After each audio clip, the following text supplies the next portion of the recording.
অবশ্যই বলবো, অবশ্যই বাজে বলবো। আপনি কি ভাবছেন আপনি ধমকে দিলাম চমকে যাবো নাকি? আপনি ধমকে দিলাম চমকে যাবো নাকি? কি করে বলছেন? আপনি কি করে জানেন আমি প্রসেস করছি না? এটা আপনি সরকারি 2 বছর ধরে ওরা কতদিন এসেছে? সরকারি 2 বছর ধরে স্কুলের সমস্যা চলছে, ওরা কতদিন এসেছে? সরকারি আধিকারিক না, 2 বছর ধরে না আটকাতে পারি। বাংলাদেশ চলছে আজকে, আপনি কতটুকু খবর রাখেন? আরে বাংলাদেশ চলছে মশাই, আপনি কতটুকু খবর রাখেন? দেশের গণতান্ত্রিক অধিকারকে, দেশের গণতান্ত্রিক অধিকারকে কাঁটা মারা জুতোর তলায় নামিয়ে দেওয়ার জন্য আপনাকে রাখা হয়েছে। দেশের গণতান্ত্রিক অধিকারকে, মানুষের আওয়াজকে স্তব্ধ করে। আপনি আপনার নিজের ডিউটি না করে এখানে আমি কাকে কার ঘাড়ে তোরাল, আমি কি দুটো হাতে দুটো তোরাল নিয়ে ঘুরে বেড়াচ্ছি নাকি? আমি দেশের একজন শিক্ষিত সচেতন নাগরিক। নিজের ডিউটি করুন না ডিউটি না, আপনি কি একজন ভোটারকে বলবেন না? আপনি এই যে লোকগুলো আছে আপনি কি বলবেন যে আপনি ভোট দেওয়ার সময় ভোট দেবেন? দেশের শিক্ষা, দেশের চিকিৎসা সব জাহান্নামে যাক, জলাঞ্জলি দিয়ে যাক, আপনি কি বলবেন?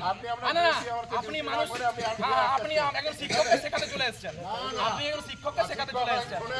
শিক্ষকই না লাগে চাকরি পেয়েছেন বলে আপনি বিশাল জ্ঞানী হয়ে একদম না, একদম না। প্রতিবাদী একটা সত্তা আছে, একটা সাহস আছে, একটা তেজ আছে, একটা ঝাঁজ আছে। আপনারা না, আপনারা মানুষকে কুকুর শিয়ালের মতো মনে করেন যে আমাদের ডাকে আসবে। আপনি গাড়িটা দেখে দেখে আপনি ভেবেছিলেন যে আমি দৌড়ে পালিয়ে যাব আপনার পুলিশের গাড়িটা দেখে? তাহলে আপনি এসে আমাকে মশাই জ্ঞান দিচ্ছেন। আপনি যদি সত্যিকারের শুভবুদ্ধি সম্পন্ন মানুষ হতেন তাহলে আপনার বলার উচিত ছিল যে আপনাকে হ্যান্ডস অফ, এই লোকগুলো দুর্নীতিবাজ, স্কুলে আজকে দেখনদারি করতে মানুষের ট্যাক্সের টাকা এসেছে, আপনি বিক্ষোভ দেখাচ্ছেন, আপনাকে হ্যান্ডস অফ জানাচ্ছি। আরে মশাই আপনার সেই দম নেই, আপনার সেই দম নেই। অভিযোগ জানেননি? কে বলেছে আপনাকে? কে বললে জানেনি আপনাকে? কে বলেছে আপনাকে জানাইনি? কে বলেছে আপনাকে জানেনি? সব জায়গায় জানানো আছে। আপনাকে কত কৈফিয়ত দেবো নাকি? আমি জানিয়েছি, আপনি এসে কি করে বলে দিচ্ছেন? জানান মানে কি? আপনি সমস্যাটাকে চিপতে চাইছেন, আমার মুখটাকে বন্ধ করতে চাইছেন। আপনার উদ্দেশ্য আমি জানি না। আরে মশাই থানায় পুলিশরা কি জন্য বসে আছে আমি জানি না।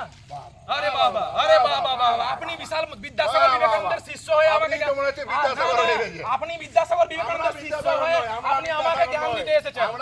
আপনি বিদ্যাসাগর বিবেকানন্দের শিক্ষক হয়ে মশাই আপনি আমাকে জ্ঞান দিতে এসেছেন। আপনি বিদ্যাসাগর বিবেকানন্দের শিষ্য হয়ে আপনি আমাকে জ্ঞান দিতে এসেছেন। আমি কিছু জানি না, আমি কিছু বুঝি না, আপনি আমাকে জ্ঞান দিতে এসেছেন বিদ্যাসাগর বিবেকানন্দের শিষ্য হয়ে। আরে মশাই ওরা স্কুলে এসেছে, আমার অভিযোগটা আমি জানি না, আপনি সেখানে এসে ইন্টারফেয়ার করছেন।